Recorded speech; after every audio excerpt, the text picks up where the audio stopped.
मेरा नाम मीनाक्षी है। मेरे घर में 5 भाई थे और मैं इकलौती बहन। भाइयों की लाडली, माँ-बाप की आँखों का तारा। मेरे लिए हर दिल धड़कता था। मेरे चेहरे पर ज़रा-सी उदासी आती तो पाँचों भाइयों की दुनिया जैसे थम जाती। मैं अगर बुखार में कह देती कि खाना नहीं खाना है, तो एक भाई खिचड़ी बनाने लगता, तो दूसरा नारियल पानी लेकर आता। तीसरा बुखार चेक करता, बाकी कुछ और करने लग जाते। बचपन से ही मुझे एहसास था कि मैं किसी आम लड़की की जैसी नहीं हूँ। मैं खुशकिस्मत हूँ। लेकिन साथ ही मेरे दिल में एक डर भी बैठा था। सुना था लाडलों के चेहरे पर वक्त थप्पड़ जोर से मारता है। हमारी गली में जब कभी कोई बच्ची रोती दिखती या किसी लड़की की ससुराल से वापसी होती, तो माँ प्रार्थना करती और मेरे भाई एक ही बात कहते, हमारी बहन को कोई कुछ कहे, उस दिन हम सब मर जाएंगे या मार डालेंगे। और मैं हंसकर कहती, पहले कोई आए तो सही। मेरे छोटे भाई मोनू को तो मेरी शादी का नाम भी बुरा लगता था। वो अक्सर कहता, हम तुम्हारी शादी नहीं होने देंगे, तुम हमारे साथ ही रहोगी। और मैं उसके सर पर टपली मारकर कहती, पागल हो तुम। जब मैंने अपना पोस्ट ग्रेजुएशन पूरा किया, तो पूरे घर में जैसे दिवाली सी हो गई थी। सब भाइयों ने अपने अपने तरीके से पार्टी की। कोई मेरे लिए ज्वेलरी लाया, तो कोई कपड़े खरीद कर लाया। सबसे बड़े भैया जतिन ने गले लगाकर कहा, अब हम तुम्हारे लिए बहुत अच्छा रिश्ता ढूंढेंगे। तुम किसी आम इंसान के काबिल नहीं। मैं हंस पड़ी। अरे, मैं कौन सी राजकुमारी हूँ? तो वो गंभीर होकर बोला, हमारे लिए तुम राजकुमारी से कम नहीं हो मीनाक्षी। कुछ दिनों के बाद रात के खाने के बाद पापा ने मुझे पास में बुलाया। माँ और भैया भी बैठे थे। एक अजीब सी खामोशी थी और मैं समझ गई कि कुछ जरूरी बात है। पापा ने कहा, बेटा, एक रिश्ता आया है और हम सबको वो रिश्ता ठीक लगा, लेकिन हमें तुम्हारी राय चाहिए। मैंने सबकी तरफ देखा। वे चेहरे जिन पर कभी सुकून दिखता था, आज बेचैन दिख रहे थे, क्योंकि आज मेरी जिंदगी का फैसला उनकी नजर में झलक रहा था। मैंने कहा, पापा, मुझे आप पर इतना भरोसा है कि खुद फैसला लेने की जरूरत ही नहीं। जो आपको ठीक लगेगा मैं उसके लिए तैयार हूँ। माँ ने सर पर हाथ फेरा। बोली, मेरी बेटी हमेशा से ही समझदार रही। और सारे भाइयों की आंखों में सुकून था। जतिन ने कहा, फिर हम कल के लिए हाँ कर दें। राजीव नाम है लड़के का, बहुत शरीफ और जिम्मेदार है। मैंने पहली बार ये नाम सुना तो दिल में कुछ भी नहीं हुआ, क्योंकि जिन लोगों ने बचपन से मुझे तकलीफ से बचाया, वे मेरे लिए कुछ भी बुरा कैसे चुन सकते थे। अगले दिन जैसे ही मेरा रिश्ता तय हुआ, मोहल्ले भर में मिठाई बांटी गई। सहेलियां आकर गले लगकर रोने लगीं और मोनू, जो अब भी मुंह फुलाकर बैठा था, आखिरकार बोला, दूल्हा आएगा तो मैं उसे सबसे पहले कहूंगा, अगर मेरी मीनाक्षी को रुलाया ना, तो मैं तुम्हें नहीं छोड़ूंगा। मैं हंसकर कहती, तुम सब मेरे सुपर हीरोज हो। शादी के बाद भी मेरे दिल में कोई परेशानी नहीं थी, बस एक अजीब सा एहसास था। वो बचपन का घर, वो भाइयों का कमरा, वो हंसी मजाक, लड़ाइयों वाले दिन सब छोड़ने पड़ेंगे। मैं कमरे में चुपचाप बैठकर अक्सर अपनी किताबें, गुड़िया और दीवार पर लगे सर्टिफिकेट्स को देखती। सोचती, क्या मैं वाकई वही मीनाक्षी हूँ जिसकी आंखों में सिर्फ सपने होते थे। एक रात जतिन मेरे पास आया और बोला, तुम जानती हो मीनाक्षी, हमने हमेशा तुम्हें अपनी आंखों के सामने रखा। तुम्हारी एक आह पर हमें चैन नहीं आता था, लेकिन अब तुम जिंदगी के एक और सफर पर हो। प्रार्थना है कि तुम वहां हमेशा वैसे ही खुश रहो जैसे यहाँ थी। लेकिन अगर किसी दिन कुछ बुरा लगे तो एक बार पलट कर देख लेना। तुम्हारे 5 भाई तुम्हारे पीछे खड़े होंगे। मैं उसकी बात सुनकर आंखों से आंसू पोंछते हुए बोली, मैं कमजोर नहीं हूँ, बस आप लोगों के प्यार ने मुझे नाजुक बना दिया है। लेकिन मैं वादा करती हूँ, मैं खुद को कमजोर नहीं पड़ने दूंगी। उसी रात मैंने अपनी डायरी में लिखा, एक लाडली बेटी अब एक पत्नी बनने जा रही है। पता नहीं ससुराल में वैसा प्यार मिलेगा या नहीं, लेकिन एक बात तय है, मैं वो मीनाक्षी हूँ जिसे सच्चाई और सब्र विरासत में मिला है। ये वो वक्त था जब मैं अपनी जिंदगी की नई किताब खोल रही थी। शादी की तारीख तय थी। घर में रोज नए इंतजाम हो रहे थे। राजीव के बारे में बस इतना जाना कि वो सऊदी अरब में काम करता है। सूरत से अच्छा है, बातचीत से नरम। मैंने उसे 2 बार फोन पर बात की, बस सिर्फ फॉर्मेलिटी सी। वो बहुत ज्यादा बातूनी नहीं था। इतना बोला, उम्मीद है आपको मेरा घर अच्छा लगेगा। मेरी माँ और बहनें आपसे बहुत जल्द घुल मिल जाएंगी। मैंने कहा, जी, मैं भी कोशिश करूंगी। शादी वाले दिन मेरे दिल में अजीब सी उलझन थी। मायके का हर कोना मैंने आंखों में बसाया था। खुद को बार बार समझाया कि हर लड़की को ये सफर तय करना होता है। शादी हुई और विदाई के बाद जैसे ही मैं राजीव के घर पहुंची, मेरा दिल तेजी से धड़कने लगा। गाड़ी रुकी, दरवाजा खुला, लेकिन ना कोई हंसी, ना कोई आवाज और ना ही कोई बड़ा स्वागत। मुझे बस हाथ पकड़कर एक कमरे तक ले जाया गया और कहा गया, बैठो, ये तुम्हारा कमरा है। मेरे साथ कोई औरत अंदर नहीं आई, न चाय, न पानी, न कोई हाल चाल पूछना। दिल पर एक अजीब सा बोझ, लेकिन मैंने खुद को समझाया, शायद इनका अंदाज ऐसा ही हो, शायद इसी तरह से रस्म होती हो। कुछ देर बाद दरवाजा खुला। एक लड़की ने सिर झुकाकर कहा, मैं ये किधर रख दूं? फिर वो पलटकर चली गई। ना नजर मिलाई, ना कोई बात। दिन ढल रहा था और मैं सुबह से भूखी प्यासी थी। किसी ने खाने तक को नहीं पूछा। एक बार मैं कमरे से बाहर आंगन में गई। सास बैठी थी और उनके साथ दो औरतें, सब बातों में व्यस्त थी। मैं वापस आ गई, दरवाजा बंद कर लिया। थोड़ी देर बाद हिम्मत करके राजीव को फोन किया, आप कब आएंगे? वो बोला, बस थोड़ी देर में। कोई दिक्कत है? मैंने कहा, सुबह से कुछ खाया नहीं है। वो बोला, मैं आता हूँ, कुछ ले आऊंगा। जब राजीव आया तो रात हो चुकी थी। उसने पूछा, तुमने कुछ खाया? मैंने कहा, किसी ने पूछा ही नहीं। बाहर जाकर किसी से बात की, फिर बोला, तुम खाओ, मैं खाना लगवा रहा हूँ। खाना आया तो रोटी बहुत सख्त थी, सब्जी भी ठंडी, लेकिन भूख के आगे कोई शिकायत नहीं। फिर एक एक करके मेरी नंदे कमरे में आई। बस फॉर्मेलिटी सी बात। उनमें से एक बोली, अपने कपड़े और सामान समेट लेना, जगह कम है, हमारे बैग भी यहीं रखे हैं। मैंने धीरे से कहा, ठीक है। अगली सुबह मैं जल्दी जाग गई।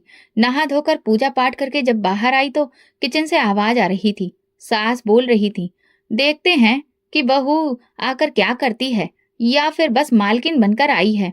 मैंने इस बात को सुना, लेकिन अनजान बन गई। कुछ देर बाद दरवाजा खुला और एक नंद ने कहा, चलो बर्तन धो दो, कल रात के हैं। मेरा दिल किया कि मैं कहूँ, मैं कल ही तो आई हूँ, लेकिन जुबान बंद रही। मैंने खामोशी से बर्तन धोए, आंगन में झाड़ू लगाई। किसी ने नहीं पूछा, तुम्हें ये सब आता है? बस जैसे सब पहले से तय था। सबने मान लिया कि अब ये काम करेगी। दोपहर तक मैंने सिर्फ दो बातें की। एक बार सास से पूछा, क्या कुछ बना दूं? और एक बार नंद से कहा, ये कपड़े कहाँ रखने हैं? दोनों बार ऐसा जवाब मिला जैसे कि वो मुझ पर एहसान कर रही हो। दोपहर को जब खाना रखा तो सब अपनी प्लेटों में व्यस्त थे। किसी ने कहा, रोटी बड़ी कड़क बनी है, अगली बार से ध्यान रखना। मैंने नजर झुका ली। राजीव चुपचाप बैठा था, शायद थका हुआ, या शायद फर्क ही नहीं पड़ता। शाम को मेहमान आ गए। मैंने चाय बनाई, बिस्किट रखे।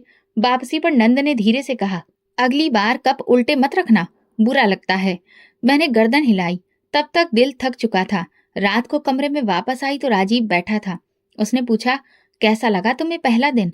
मैंने कुछ पल सोचा, फिर बस कहा, थोड़ा सा अजीब है। वो बोला, वक्त के साथ सब ठीक हो जाता है, और लाइट बंद कर दी। उस रात नींद नहीं आई।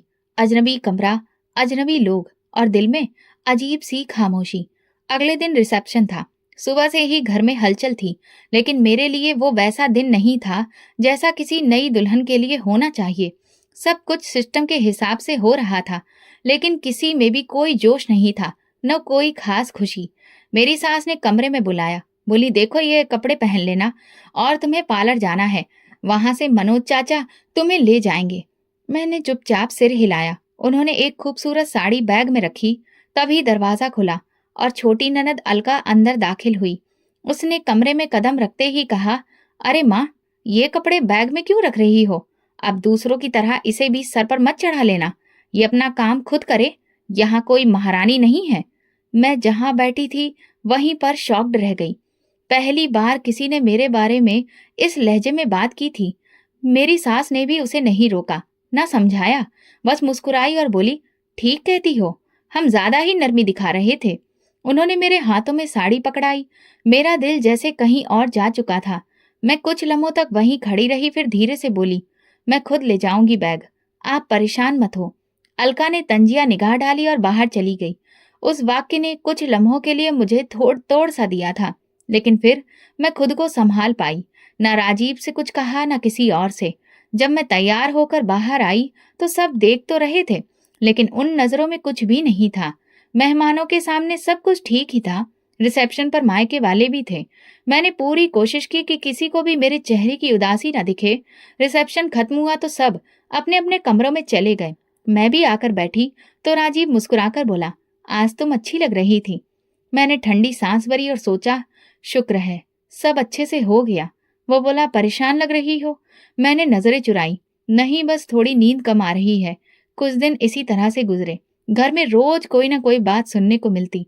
ज्यादातर अलका ही कुछ ना कुछ कह देती। कभी कहती, तैयार होने में इतना समय क्यों लगाती हो? कभी कहती, खाने में नमक कम है। कभी कहती, मेरी माँ को क्यों थका रही हो? मैं चुप रहती, कुछ नहीं बोलती। राजीव की वापसी की तारीख करीब आ रही थी। वो सऊदी अरब वापस जाने वाला था। उन 2 महीनों में हमारे बीच कुछ खास अपनापन पैदा नहीं हो सका। वो ठीक से वक्त ही नहीं देता था। ज्यादातर मोबाइल पर या टीवी में व्यस्त रहता।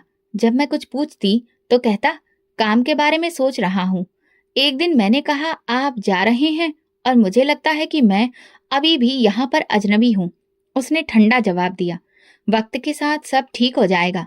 सबके साथ ऐसा होता है। मैं चुप हो गई। मैं समझ गई थी कि मेरी बातों का वजन अभी राजीव के लिए ज्यादा नहीं। उसे लगता था कि मैं नाजुक हूँ। ये वक्त से पहले शिकायत करने लगी हूँ। मैंने एक बार भैया को फोन किया, लेकिन बस हाल चाल पूछा, कुछ नहीं बताया। वो बोला, मीनाक्षी, अगर तुम्हारा वहां दिल नहीं लगे तो थोड़े दिन के लिए यहाँ आ जाओ। सबको तुम्हारी कमी महसूस होती है। मैंने बहाना कर दिया, यहाँ बहुत काम होता है। सास ने मना किया है। मेरी सास का रवैया राजीव के सामने अच्छा होता। वो नरमी से बात करती, लेकिन जैसे ही वो बाहर जाता मुझे कामों की लिस्ट पकड़ा दी जाती। अलका हर वक्त किचन में कोई न कोई कमी निकालने के लिए आ जाती। एक दिन चाय बना रही थी तो बोली, वैसे अब तुम्हें भी अंदाजा हो रहा होगा कि सिर्फ लाड़ प्यार से घर नहीं चलते हैं, काम करना भी आना चाहिए। मैंने चाय दी और अंदर चली गई। मैं किसी को कुछ कह भी नहीं सकती थी, क्योंकि हर बात सुनकर बदले में जवाब यही आता था, नंदे तो ऐसी ही होती हैं, थोड़ा सख्त होती हैं, वक्त के साथ सब ठीक हो जाएगा। लेकिन मैं महसूस करती थी कि वक्त नहीं, सिर्फ बर्दाश्त बढ़ रही थी। एक शाम जब राजीव के जाने में 5 दिन रह गए थे, मैं किचन में खाना बना रही थी। अलका आकर बोली, ऐसा खाना बनाना कि भैया को याद रह जाए। बाद में तो वैसे भी तुम्हें कोई पूछने वाला नहीं। मैंने पहली बार आंखों में आंखें डालकर उसे देखा, पर कुछ कहा नहीं। दिल में एक बात आई, काश राजीव खुद देख पाता कि तुम कैसी हो, तुम्हारी बातें कैसी होती हैं। मैंने दिल में तय किया कि कुछ भी हो, मैं अपनी तरफ से कोई कमी नहीं छोड़ूंगी। मेरे लाड़ प्यार वाले दिन खत्म हो गए थे। अब मैं सिर्फ एक पत्नी थी, एक बहू और एक खामोश गवाह। राजीव को भेजना बाकी था, मगर मैं खुद को पहले ही विदा कर चुकी थी, अपने अंदर की सच्चाई से, अपनी पुरानी मीनाक्षी से। राजीव दिन का ज्यादातर वक्त बाहर अपने दोस्तों या कागजी कामों में गुजारता, और जब घर आता तो थका हारा लगता। मैं कोशिश करती कि कम से कम वक्त उसके साथ हंसी खुशी गुजरे। उन्हीं दिनों मैं अलका का व्यवहार बदल गया था। पहले जो बात बात पर चुभने वाले ताने फेंकती थी, अब रोज आकर बैठती और कहती, भाभी, भैया के साथ वक्त गुजारो, काम तो हम संभाल लेंगे। एक शाम जब राजीव घर आया तो अलका चाय लेकर आई और बोली, भाभी तो आपके साथ वक्त गुजारना चाहती हैं। मैंने कहा, काम बाद में हो जाएंगे। राजीव ने मेरी तरफ मुस्कुराकर देखा। देखा, सब तुमसे प्यार करते हैं। मैंने मुस्कुराकर सिर हिला दिया, लेकिन दिल में सवाल जरूर जागे, ये वही अलका है जिसने मुझे 2 दिन पहले कहा था कि तुम्हें कुछ भी नहीं आता। सास भी उन दिनों नरम लहजे में बात करती थी। एक दिन दोपहर के खाने पर बोली, मीनाक्षी, बहुत अच्छा खाना बनाती हो। मैं हैरान हुई, लेकिन खामोश रही। जब सब लोग जा चुके थे तो अलका किचन में आई और बोली, बस भैया के सामने तारीफें समेट लो, बाद में पता चलेगा। मैंने जैसे सुना ही ना हो। चूल्हा बंद किया और बर्तन धोने शुरू किए। शाम को फिर अलका बच्चों के साथ आ गई। कहने लगी, तुमने तो भैया को खुश कर दिया, पहले इतना खुश कभी नहीं देखा। फिर हंसते हुए बोली, वैसे भाभी, देखना, भैया के जाते ही सब भाभी पना खत्म हो जाएगा। राजीव ने सुन लिया, मुस्कुराकर कहा, अलका, मजाक भी सोच समझ कर किया करो। उसी रात राजीव ने कहा, मुझे लगता है तुम यहाँ एडजस्ट हो गई हो, सब तुमसे खुश हैं। मैंने कुछ नहीं कहा। दिल में बस ये सवाल था कि खुशी कहाँ है, ये सब सिर्फ तुम्हारे सामने क्यों होता है। 2 दिन बाद राजीव जाने वाला था। आखिरी दिन मैंने नाश्ता खास तौर पर तैयार किया। उसने तारीफ की। अलका ने भी कहा, वाह, लगता है भाभी ने खास परवरिश ली है। मैंने सिर्फ इतना कहा, सिर्फ सीखने की कोशिश की है। राजीव चला गया। घर जैसे खामोश हो गया और साथ ही अलका की मोहब्बत भी खत्म हो गई। वो जो रोज आकर गले लगाती थी, अब दरवाजे से ही आवाज देती, चाय बना लो। और अगर जरा सी देर हो जाती तो बोलती, कुछ काम तो खुद भी सीखो। हर बार दूसरों को बुलाना अच्छा नहीं लगता। सास ने भी अपना असली रंग दिखाना शुरू कर दिया। सुबह होते ही कहती, बर्तन धो दिए?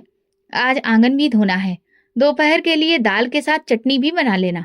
मैं सिर हिलाकर सब कुछ करती, क्योंकि मैं यही सीख कर आई थी कि घर के कामों में हाथ बटाना फर्ज होता है। एक दिन जब मैं झाड़ू लगा रही थी तो अलका बोली, ये कौन सा तरीका है सफाई का? तुम्हारे मायके में ऐसे करते थे? मैंने थोड़ा सा नरमी से कहा, आप बता दीजिए, मैं वही तरीका अपना लेती हूँ। तो वो बोली, बहुत चालाक हो, मासूम शक्ल बनाकर सबके दिल जीतना चाहती हो। उसी दिन मैंने सास से पूछा, क्या मैं 2 दिन के लिए अपने मायके जा सकती हूँ? बस थोड़ा सा दिल बहल जाएगा। उन्होंने ठंडे लहजे में कहा, अभी अभी आई हो, यहाँ तुम्हें क्या दुख है? घर संभालने से पहले ही छुट्टी। मैं चुपचाप वापस कमरे में आ गई। भाई को फोन करने का दिल चाहा, लेकिन फिर सोचा किस बात पर बुलाऊं। सिर्फ इतना कि मैं थक गई हूँ। उसके बाद तो सब रोज एक जैसा हो गया। सुबह उठकर पूजा पाठ, किचन साफ करना, चाय बनाना, दोपहर तक नाश्ते के बाद खाने का इंतजाम। अगर एक भी चीज में देर हो जाती तो अलका कहती, ये तो हमारे सर पर चढ़ जाना चाहती है। नई नई आई है, अपने आप को कुछ ज्यादा ही होशियार समझती है। कभी कभी वो बच्चों से कहती, अपनी मामी से कहो थोड़ा हंस भी लिया करें। ऐसा लगता है जैसे कोई दुख भरा सीरियल चल रहा हो। मैं हंसती नहीं थी, क्योंकि मेरे पास खुश होने की कोई वजह नहीं बची थी। रात को जब सब सो जाते, मैं कमरे में आकर बैठती। राजीव का मैसेज आता, कैसी हो, सब ठीक है? और मैं लिख देती, सब ठीक है, आपकी कमी है। राजीव के जाने के बाद ससुराल का माहौल और बदल गया था। वो चेहरे जो कभी थोड़ी सी मुस्कान दिखा देते थे, अब बहुत सख्त हो गए थे। अलका का जैसे रूटीन बन गया था। सुबह नाश्ता, दोपहर खाना और शाम की चाय की जिम्मेदारी निभाती, और उसके बाद उसकी तानाकसी सुननी ही रहती, जैसे कि ये सब उसका अधिकार हो। एक दिन सुबह माँ का फोन आया। वो बोली, मीनाक्षी, तुम्हारी आवाज सुनने को तरस जाते हैं, कुछ दिन के लिए आ जाओ। मैं कुछ बोलने ही वाली थी कि वो सास कमरे में आ गई। मैंने तुरंत बात को बदल दिया, हाँ भैया सब ठीक है, बस मैं थोड़ा व्यस्त हूँ। उन्होंने सुन लिया था। जब मैंने फोन बंद किया तो उन्होंने कहा, अगर इतना ही दिल लगता है मायके का तो फिर शादी क्यों की थी? मैं चुप रही। उसके बाद भैया रोज कॉल करते और मैं रोज उन्हें कोई नया बहाना बना देती। सास की तबीयत ठीक नहीं, घर में काम बहुत है, पड़ोस में शादी है। लेकिन अंदर से मैं खुद टूट रही थी। एक शाम अलका अपनी शादीशुदा बहन के साथ आई। दोनों बैठकर चाय पी रही थी और मैं चुपचाप चूल्हे के पास खड़ी थी। अलका ने अपनी बहन से कहा, भैया ने भी पता नहीं कैसी भाभी लाकर बिठा दी है, ना तो बात करने की तमीज है और ना ही खाना पकाने की अकल।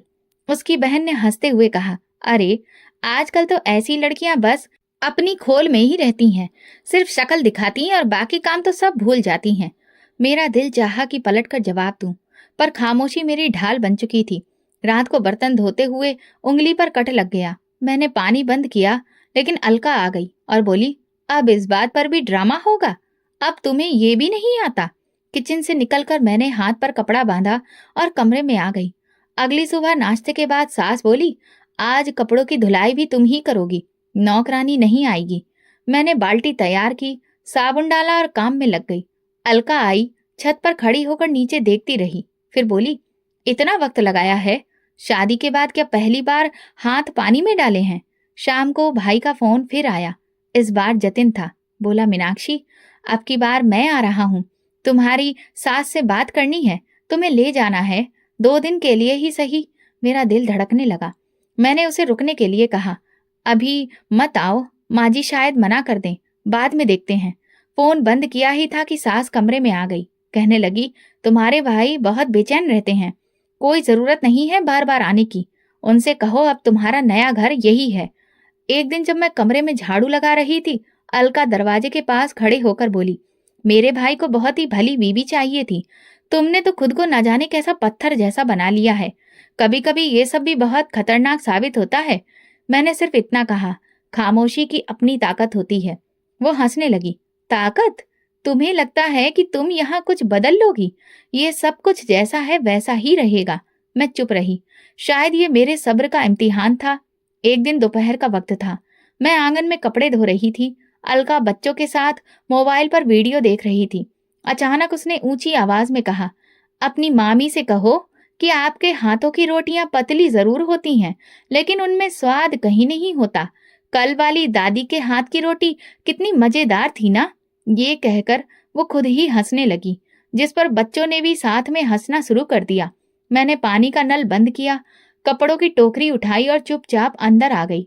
अगले दिन जब सब घर से बाहर गए, मैंने राजीव को कॉल किया। दिल धड़क रहा था, लेकिन अब चुप रहने की गुंजाइश नहीं बची थी।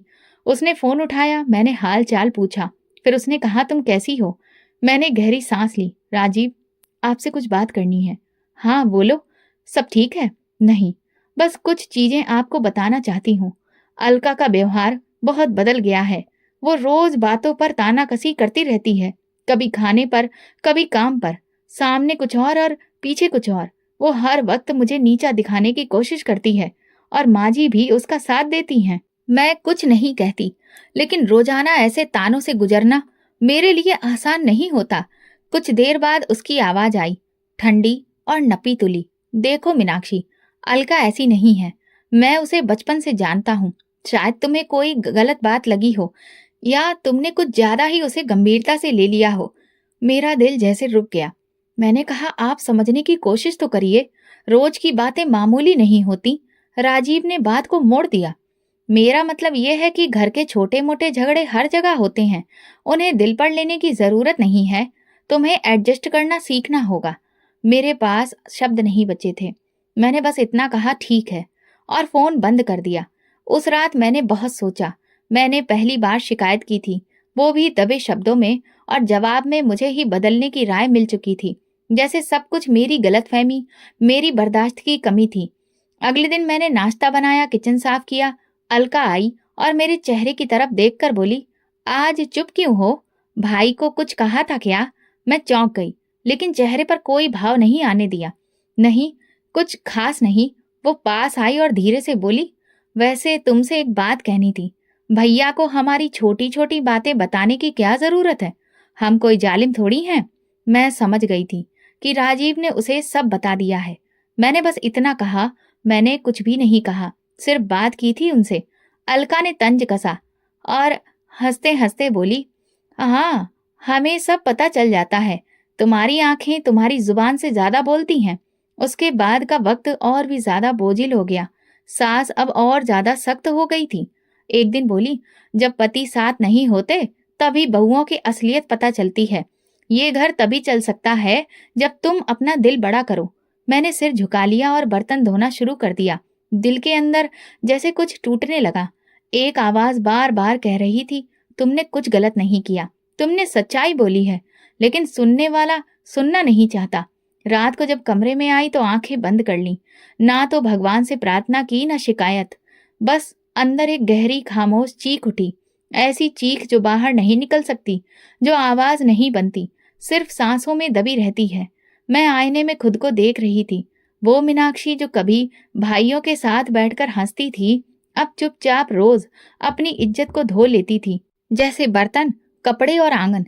जिंदगी वैसी नहीं थी जैसा वादा किया था, लेकिन मैंने इसे स्वीकार कर लिया था, क्योंकि मैं जानती थी कि अभी बहुत कुछ सुनना बाकी है। उसी दिन सुबह की शुरुआत रोज की जैसी ही थी। मैंने नाश्ता बनाया, बर्तन धोए, आंगन साफ किया।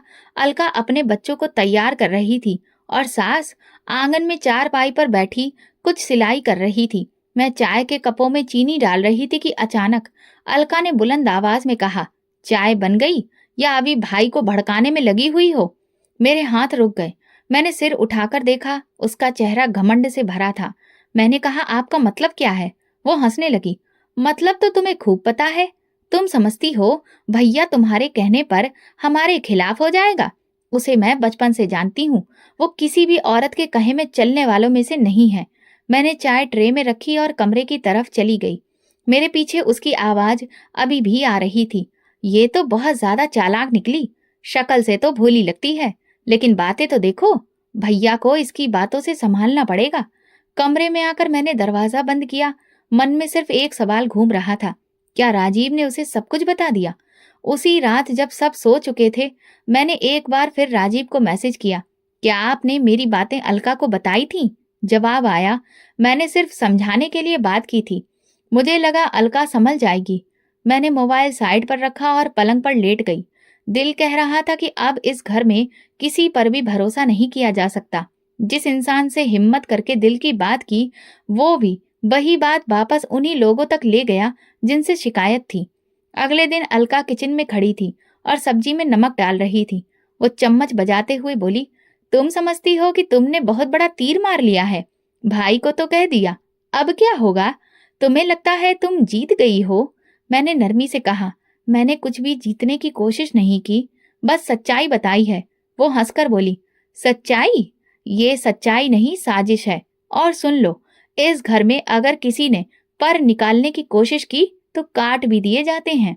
मेरे हाथ जहां तहां रह गए। सब्जी की खुशबू में अब धमकी की बदबू शामिल हो चुकी थी। उसी शाम अलका ने अपनी सहेली को घर बुलाया। वे दोनों बैठकर मेरी बातें कर रही थीं, जैसे मैं कोई अनजान इंसान हूं। सहेली ने पूछा, क्या दिक्कत है तुम्हारी भाभी को? अलका ने कहा, बस कुछ ज्यादा ही चुप रहती है और पीठ पीछे बातें करती है। कल भैया को कह रही थी कि मैं उन्हें परेशान करती हूँ। मैं कमरे के दरवाजे से सुन रही थी। उनकी बातों में मेरी हर बात, मेरा हर काम तोड़ मरोड़ कर पेश किया जा रहा था। उसी रात जब मैं खाने के बाद बर्तन समेट रही थी, तो अलका अपने पति के साथ बैठकर मोबाइल देख रही थी। उसका पति बोला, यही है ना तुम्हारी बेचारी भाभी, बड़ी बातें करती हैं, लेकिन हाथ का स्वाद अभी भी नहीं आया है। मैंने सिर झुकाया, कोई जवाब नहीं दिया। वो और उसकी बहन हंसने लगे, जैसे मैं कोई मजा लेने वाली चीज हूं या कोई जोकर। सुबह उठते ही फिर वही सब। अलका ने कहा, अब तो तुम्हें समझ आ जाना चाहिए, इस घर में बातें भाइयों तक पहुंचाने से इज्जत नहीं मिलती, उल्टा बात बिगड़ती है। सासू माँ ने भी अपना हिस्सा जोड़ा, हमने बहुत इज्जत दी है तुम्हें, लेकिन अब हम तुम्हें सिखाएंगे कि बहन भाई के रिश्ते कैसे होते हैं। मैंने कुछ नहीं कहा। अपने कपड़े तय किए, नाश्ता बनाया और बच्चों को दूध दिया, लेकिन अंदर से दिल ऐसा महसूस कर रहा था जैसे उस पर लगातार पत्थर रखे जा रहे हों। दोपहर को फिर बोली, माँ अब बस, इसके पर निकलने शुरू हो गए हैं, अभी वक्त है, काट के रखो, बाद में काबू से बाहर हो जाएगी। सास ने मुस्कुराकर कहा, मैं समझ रही हूँ, बहुत देखी हैं ऐसी लड़कियां। हमने एक मौका दिया था, अब वो मौका खत्म। उस रात मैंने सोचा, क्या वाकई मैं कुछ गलत कर रही हूँ? क्या अपनी बात कहना गलत था? क्या खामोशी से सहना ही सही है? राजीव की गैर मौजूदगी ने मुझे कमजोर नहीं किया था, लेकिन उसके व्यवहार ने मुझे बेसहारा जरूर कर दिया था। अगले दिन किचन के काम निपटाने के बाद थोड़ा वक्त निकाला और भाई का नंबर डायल किया। फोन बजते ही मोनू ने उठाया, मीनाक्षी कैसी हो? कितने दिन हो गए, तुम्हारी आवाज भी नहीं सुनी। मैं चुप रही, जैसे शब्द लबों तक आकर लौट गए। फिर धीरे से बोली, बस भैया, जैसे तैसे दिन गुजर रहे हैं। मोनू तुरंत बोला, सुन लो, अब कोई बहाना नहीं, कल आ जाना, मैं खुद लेने आऊंगा। मैंने कहा, माँ जी शायद इजाजत नहीं देंगी, यहाँ माहौल थोड़ा मुश्किल है। वो चुप रहा, फिर बोला, मीनाक्षी तुम हमें सब कुछ बता सकती हो, अगर तुम खुश नहीं हो तो घर आ जाओ, यहाँ तुम्हारा हर अधिकार है, हम तुम्हें जबरदस्ती किसी तकलीफ में नहीं देख सकते।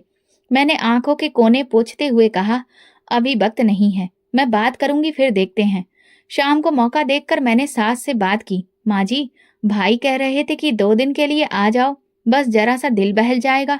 उन्होंने बिना कोई परवाह किए जवाब दिया, अभी नहीं, शादी हुई है, लोग क्या सोचेंगे? अगर तुम यूं बार बार मायके चली जाओगी तो सुनने वाले यही कहेंगे कि बहू को ससुराल का माहौल अच्छा नहीं लग रहा। मैं कुछ कहने की कोशिश कर रही थी, लेकिन उन्होंने बात खत्म कर दी, चुपचाप यहीं रहो, यही तुम्हारा घर है, काम में दिल लगाओ, उसी में व्यस्त रहो तो सब ठीक लगेगा। मैं चुप हो गई।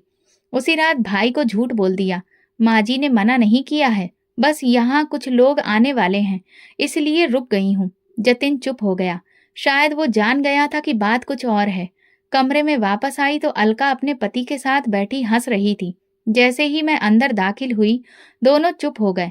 मैंने कुछ महसूस किया, लेकिन अनजान बनी रही। अगली सुबह जब मोबाइल चार्ज पर लगाया और खोला तो महसूस हुआ जैसे कुछ फालतू ऐप्स इंस्टॉल हो चुके हैं।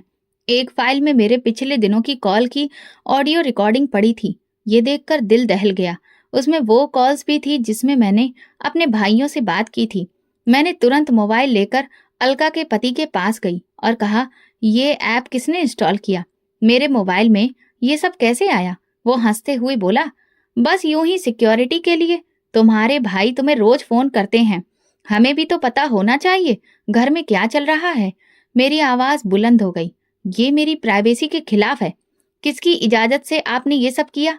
अलका भी आ गई और बोली, अरे इतना शोर क्यों? हमें शक हुआ था कि तुम कोई प्लानिंग कर रही हो। भाई से क्या क्या बातें हो रही हैं सब पता है। मेरा सर चकरा गया। सास भी बाहर आ गई। अलका चिल्लाकर बोली, माँ देखो, ये हमारी जासूसी का इल्जाम लगा रही है, जबकि हमारे ही घर में बैठकर हमारे खिलाफ बातें हो रही हैं। साथ सास भी तेज लहजे में बोली, अगर तुम्हें ये सब अच्छा नहीं लगता तो अपने पति को बोलो कि तुम्हें अलग घर में ले जाए। हमने तो तुम्हें इज्जत से रखा है, अब तुम हम पर ही सवाल उठा रही हो।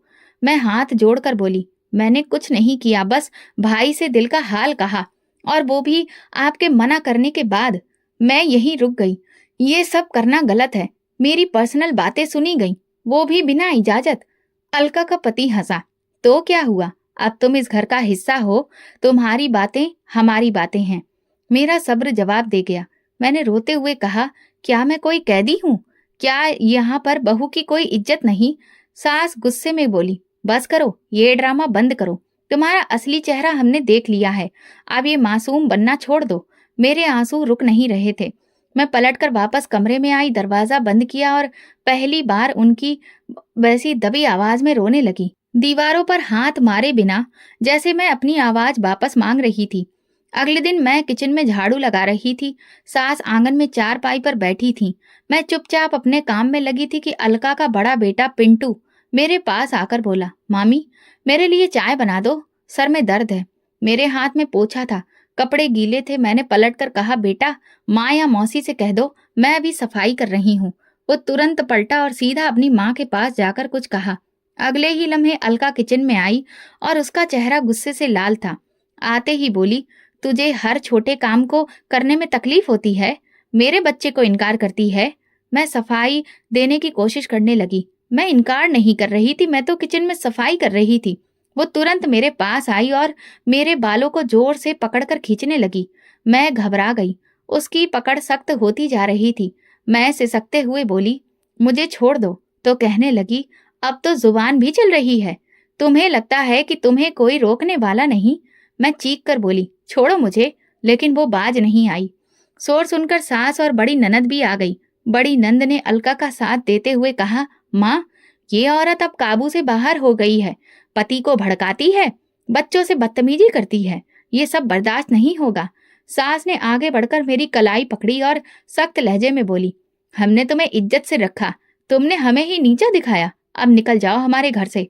मैं बेसुध सी उनके चेहरे देखती रह गई।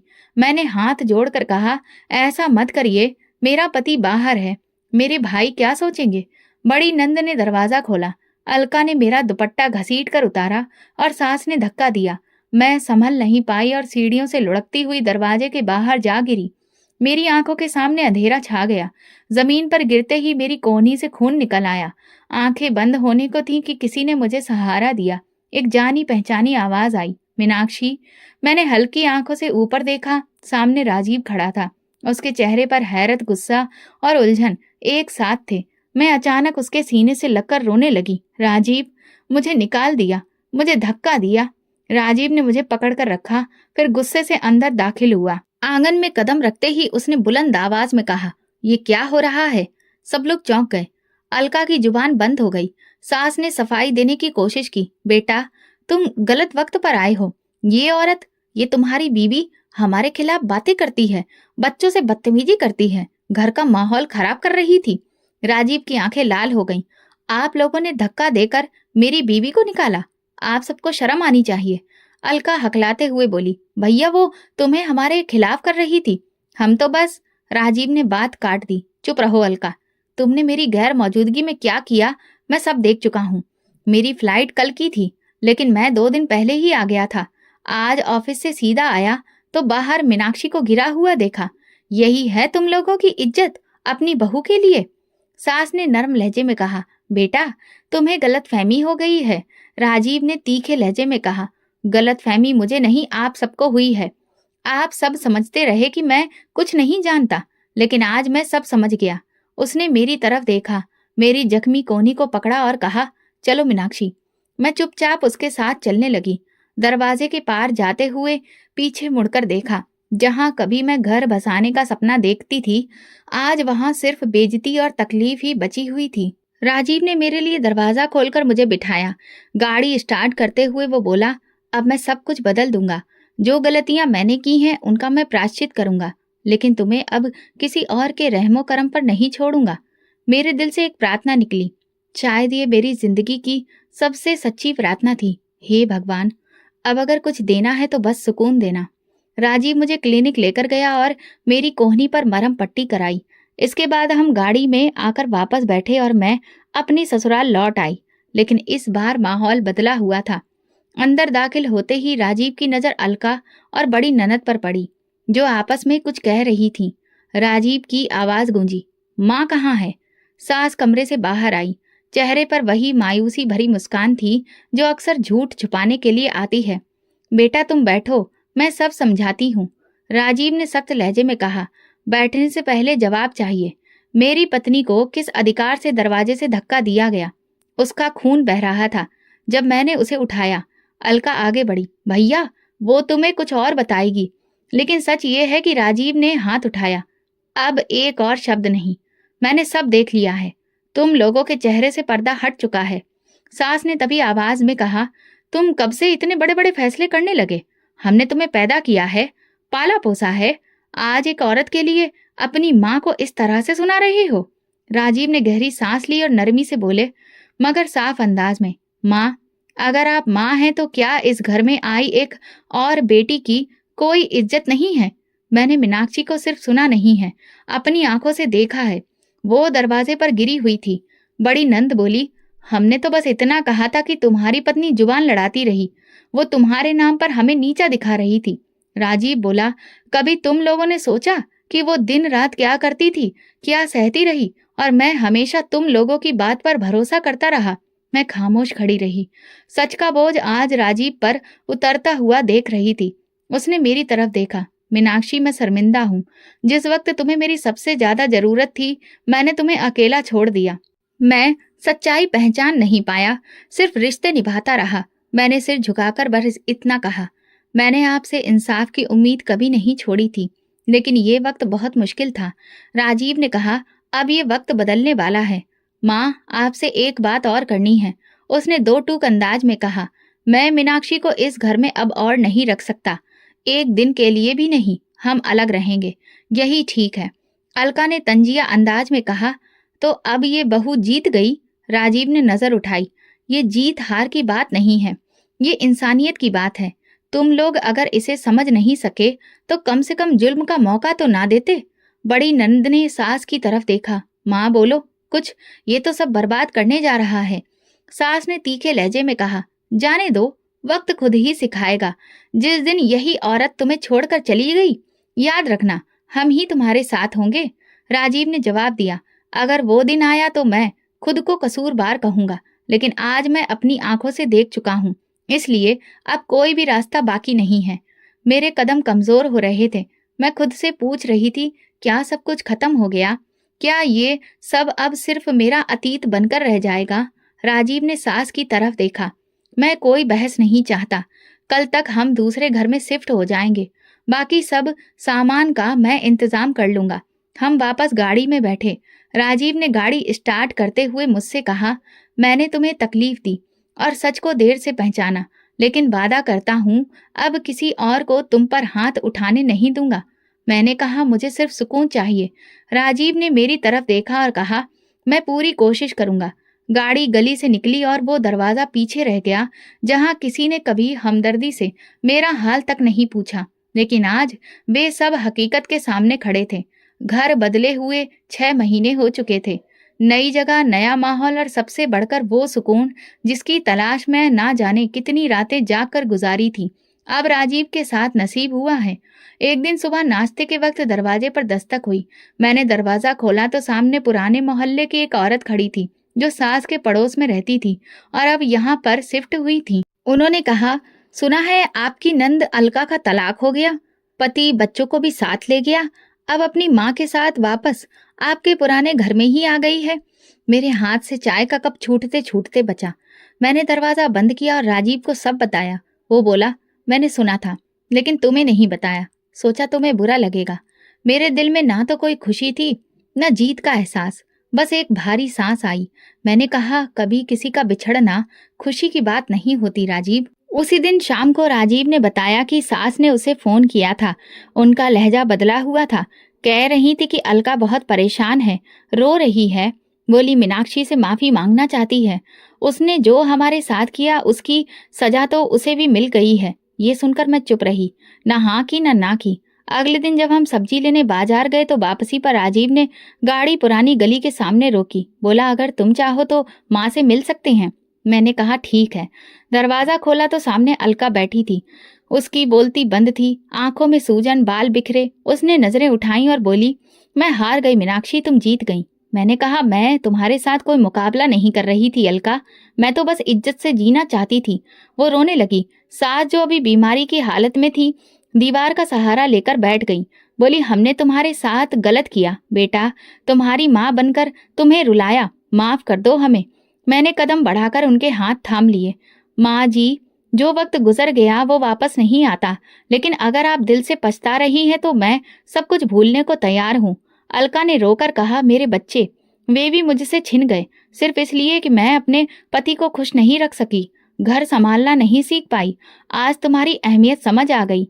मैंने उसके कंधे पर हाथ रखा और कहा, मेरी अहमियत तब होती अगर तुम मुझे इंसान समझती, गुलाम नहीं। लेकिन जो हो गया वो हो गया, अब नए सिरे से जीना सीखो। अगले दिन मैंने राजीव से बात की। अलका बिल्कुल अकेली है, न बच्चे हैं, न पति, और ना ही आमदनी का कोई जरिया। क्या हम उसे महीने के कुछ पैसे दे सकते हैं जिससे उसका गुजारा हो जाए? राजीव ने हैरानी से मेरी तरफ देखा। इतनी तकलीफें सहने के बाद तुम उनके लिए कुछ करना चाहती हो? मैंने कहा, मुझे मेरे भाइयों ने यही सिखाया है, किसी को तकलीफ मत दो, चाहे उसने तुम्हें क्यों न दी हो। और अब वो औरत माँ भी है, बच्चे भी उससे दूर हैं। अगर हम मदद कर सकते हैं तो क्यों ना करें। इस हफ्ते राजीव ने अपने अकाउंटेंट से बात करके अलका के लिए महीने के खर्च के पैसे रखवा दिए और कानूनी राय लेकर उसके बच्चों के लिए दरख्वास्त भी तैयार करवाई। मैं अलका के साथ अदालत गई। उसके चेहरे पर जो शक था उसमें अब एक हल्की रोशनी दिख रही थी। कई हफ्तों बाद एक दिन अलका हमारे घर आई और बच्चों के साथ वक्त बिताते हुए बोली, मीनाक्षी, तुम्हारा दिल मेरे सामने आईना है। मैं आज भी सोचती हूँ, अगर तुम मेरे जैसी होती तो शायद मैं आज सड़क पर होती। मैं मुस्कुराई और कहा, मैं भी एक इंसान हूँ, पर बस इतना है कि मैंने सब्र को अपनी जुबान बना लिया। उसने मुझे थैंक यू कहा। तुमने मुझे हार से जीत की ओर पलटने का रास्ता दिखाया। मैंने कहा, तुम बस बच्चों की खातिर खुद को मजबूत बनाओ, बाकी सब वक्त पर छोड़ दो। वक्त ने हमें वहां लाकर खड़ा कर दिया था जहां आग लगाने वाले खुद राख में बदल चुके थे, लेकिन मैंने उसे राख नहीं बनने दिया। उसे मिट्टी से उठाकर दोबारा जीने की ताकत दी। यही वो ताकत थी जो मुझे कभी कमजोर दिखाई देती थी, जिसे माफी कहते हैं। जिंदगी धीरे धीरे अपनी रफ्तार पर आ चुकी थी। नए घर में आए 2 साल हो गए थे। राजीव अब रोज शाम को बच्चों के लिए कुछ न कुछ लेकर आता, कभी आइसक्रीम, कभी खिलौने, कभी कहानियों वाली किताबें। हमारा छोटा सा घर सुकून से भरा था। मेरे भाई भी मेरी सुकून से भरी जिंदगी देखकर बहुत खुश थे। कभी वो मेरे घर आते, कभी मैं उनके घर चली जाती। भगवान ने हमें 2 बेटे दिए थे। राजीव, जो कभी एक ऐसा पति था जो हमेशा चुप रहता था, अब बच्चों का बहुत अच्छा दोस्त बन चुका था। रात को सोने से पहले उन्हें साथ में कहानी सुनाने बैठता और अक्सर खुद भी सो जाता। अलका अब अपनी माँ के साथ रहती थी। हालात अब बदल चुके थे। वो अब किसी के लिए बोझ नहीं थी। एक दिन उसने फोन करके कहा, मीनाक्षी, मैं तुमसे बहुत कुछ सीखी हूँ, खास तौर पर बर्दाश्त करना। मैं अगर तुम्हारी जगह होती तो शायद तुम्हें माफ नहीं करती। मैंने कहा, इंसान जब माफ कर देता है तो वो खुद भी आजाद हो जाता है। मैंने आजाद होने के लिए तुम्हें माफ किया है। अब मैं हफ्ते में 2 बार एक छोटी सी जगह पर औरतों को सिलाई और कढ़ाई सिखाने जाती हूँ। ये हुनर मैं दूसरी औरतों को आत्मनिर्भर बनाने के लिए सिखा रही हूँ। आज भी जब अपने अतीत को याद करती हूँ तो सोचती हूँ कि वो सब कुछ मेरी परीक्षा थी, लेकिन उस परीक्षा में मेरे साथ मेरे भाइयों की परवरिश, माँ की प्रार्थना और मेरा सब्र था। बच्चों को जब मैं सुलाती हूँ तो उनके माथे पर हाथ फेर कर भगवान से प्रार्थना करती हूँ कि कभी किसी बेटी को वो दर्द ना देना जो खामोश रहकर सहना पड़े। दुनिया का उसूल यही है, जो करोगे वही पलट कर आएगा। मैंने जो कहा वो किसी के लिए सजा बन गया और जो माफ किया वो मेरे लिए रहमत बन गया। अब मेरे पास सब कुछ है, लेकिन सबसे कीमती चीज जो मेरे पास है वो ये एहसास है कि मैंने खुद को कभी खोने नहीं दिया, चाहे पूरी दुनिया ही मुझे गिरा देने पर क्यों न तुली हुई थी। यही मेरी असली कामयाबी है और यही मेरी पहचान। तो दोस्तों, अगर आपको हमारी कहानी पसंद आई है तो कमेंट करके ज़रूर बताएं। वीडियो को लाइक करें और ज़्यादा से ज़्यादा शेयर करें। अगर आप चैनल पर नए हैं तो सब्सक्राइब जरूर करें और नोटिफिकेशन बेल दबाएं ताकि अगली अपडेट सबसे पहले आपको मिले। धन्यवाद।